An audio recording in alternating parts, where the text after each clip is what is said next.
जिंदगी के खेल में बहुत ज़्यादा उलझे रहने का ये मतलब नहीं है कि तुम्हें ज़्यादा सफलता मिल जाएगी या जल्दी सफलता मिल जाएगी। तुम्हारी शक्तियाँ जरूर बाहर चली जाएंगी। अगर शक्तियाँ डिसिप्लिन्ड नहीं हैं तो शक्तियों का बिखराव बहुत सारे ब्रांचेज में हो जाएगा।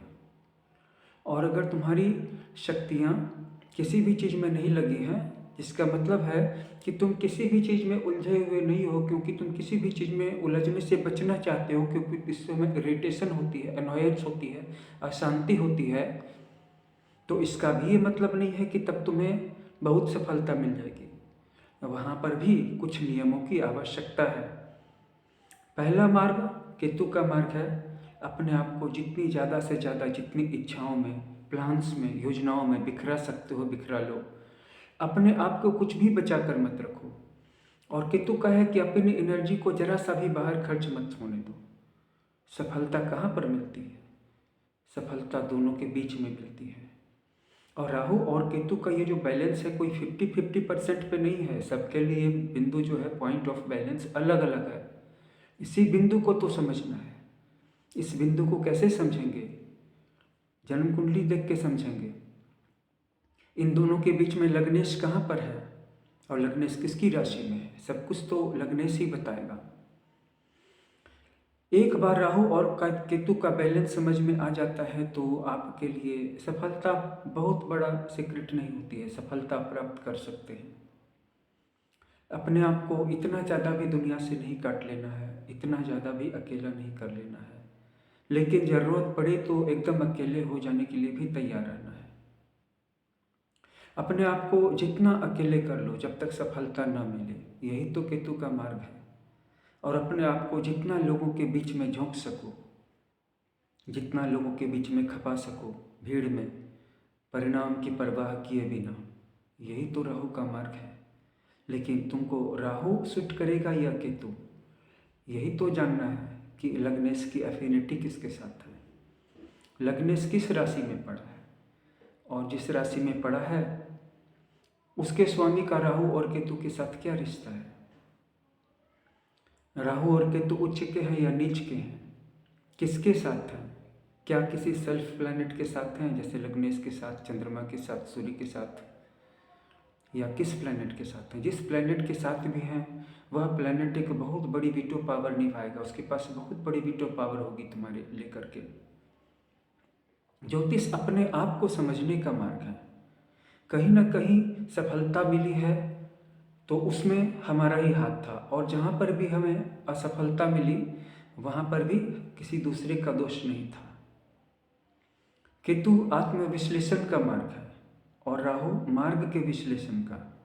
हम जिस मार्ग पे चल रहे हैं उस मार्ग को जानने का नाम राहु है और अपने आप को जानने का नाम केतु है। केतु को भी समझना जरूरी है, राहु को भी समझना जरूरी है। और इसके बाद आता है जीवन में संतुलन। हमारे जीवन में चंद्रमा के भी दो पक्ष हैं। जन्म कुंडली के हिसाब से या तो शुक्ल पक्ष में पड़ेगा या अंधकारमय पक्ष में पड़ेगा। जिस पक्ष में भी पड़ेगा उस पक्ष के लिए जो चीज़ें सरप्लस में होंगी और उसकी जो अपोजिट होंगी, उनकी डेफिशिएंसी होगी, उसी को तो पूरा करना है। जिनका भी चंद्रमा प्रभावित होता है वो जीवन में कहीं ना कहीं पर मानसिक रूप से असंतुलित होने का आभास दे देते हैं। बातचीत में दें, एक्शन में दें। जैसे एक स्त्री बताती है कि उसके पति को देख करके कहीं पर भी शक नहीं होगा कि उसका पति कहीं पर से भी इंसान नहीं है। व्यवहार में, बातचीत में बहुत सधा हुआ, बहुत शालीन, बहुत व्यवस्थित, बहुत दबावों को झेल सकता है, लेकिन बेडरूम में वो बिल्कुल हैवॉक क्रिएट कर देता है, पागल बन जाता है, दानव बन जाता है। अब ये बात वो पत्नी कहे तो किसको कहे? ये बातें तो कोर्ट में खड़ी होकर के भी नहीं कही जा सकती। तो इन कुछ बातों को लेकर के आत्मा व्यथित होती है, और वो व्यथित होती है तो वहाँ पे तलाक जैसे निर्णय आ जाते हैं। ये बातें स्त्रियाँ वकील को, जज को खुल करके कैसे बताएं? और वैसे ही पुरुषों के लिए भी कठिनाई है कि उनसे ये अपेक्षा की जाती है कि उनसे हर चीज़ को सहने कहा जाता है और किसी भी चीज़ की शिकायत भी ना करो। तो इस सिचुएशन में उनका चंद्रमा एक अपोजिट है और सूर्य दूसरा एक्सट्रीम अपोजिट है। अगर वो अपने आत्मसम्मान की रक्षा करे तो अपने रिश्तों को छोड़ दे, अगर वो अपने रिश्तों के मोह में पड़े तो फिर वह अपने आत्मसम्मान को खो दे। देखिए, जीवन में कुछ न कुछ पाने के लिए कुछ न कुछ खोने का क्रम तो चलता ही रहता है। बृहस्पति है, शुक्र है। कुछ लोगों को ताबड़तोड़ जल्दीबाजी होती है सुखों को प्राप्त कर लेने की, ये शुक्र का मार्ग है।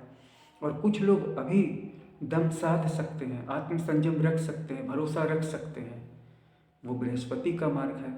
इसी तरह शनि और मंगल का मार्ग है। शनि पॉलिटिक डिप्लोमेटिक माइंड देता है और मंगल एक सेनापति की तरह, एक सैनिक की तरह एग्रेशन देता है। और यही सारी चीज़ें हमारे नेचर को डिफाइन करती हैं। जब हमें अपना नेचर पता चल जाता है, हमारी होरोस्कोप एनालिसिस से दो बातें होती हैं। पहले तो हमारा कैरेक्टर पता चलता है और दूसरी चीज़ पता चलती कि हमारा आने वाला भविष्य कैसा रहेगा। दोनों चीज़ों को जानना जरूरी है। एक हमारा चरित्र और एक हमारा भविष्य, ये दो एक्सट्रीम अपोजिट हैं, लेकिन इन दोनों के बीच में आप कहाँ पर हो? अपने आप को जानो। अपने आप को जाने बिना आप भविष्य को कैसे जान सकते हो? और ज्योतिष कोई साधारण विज्ञान नहीं है, साधारण शास्त्र नहीं है, बहुत महान है, बहुत गहरा है। लेकिन इसको जानने की शुरुआत आज से ही की जा सकती है। अपने आप को जानना सबसे बड़ी जीत है, सबसे बड़ी उपलब्धि है। अपने आप को जान लिया गया तो भूत, भविष्य और वर्तमान तीनों को जाना जा सकता है। अपने आप को जानने और भविष्य, वर्तमान और भूत को जानने के और भी कुछ तरीके हैं, जिन तरीकों को हम अपने कोर्सेस में बताते रहते हैं। उनका संबंध योग धारणा से भी है, ध्यान से भी है, और साथ ही साथ हम ज्योतिष की भी बेसिक जानकारी देते हैं। हमारे चैनल से आज ही जुड़ जाइए, फॉलो कर लीजिए, वीडियो को लाइक और शेयर कर दीजिए। अगर आपका अपने जन्म कुंडली को लेकर के कोई सवाल है तो आप कमेंट बॉक्स में बेझिझक पूछिए। 2 से 3 सवालों के जवाब फ्री हैं। सवाल सधे हुए होने चाहिए, अटपटे नहीं होने चाहिए, अधूरी जानकारी ना दें। जब भी पूछें तो पूरी बर्थ डिटेल्स वहाँ पे लिखें। 4 ग्रहों के बारे में बताने से फ़ायदा नहीं होगा और नुकसान होगा। अगर पूरी बर्थ डिटेल्स देंगे तो हमारा जवाब आपको तुरंत मिलेगा। और ऐसे ही यूज़फुल वीडियोज आपको मिलते रहेंगे। हमारे व्हाट्सएप नंबर को नोट कर लें, डिस्क्रिप्शन में दिया हुआ है।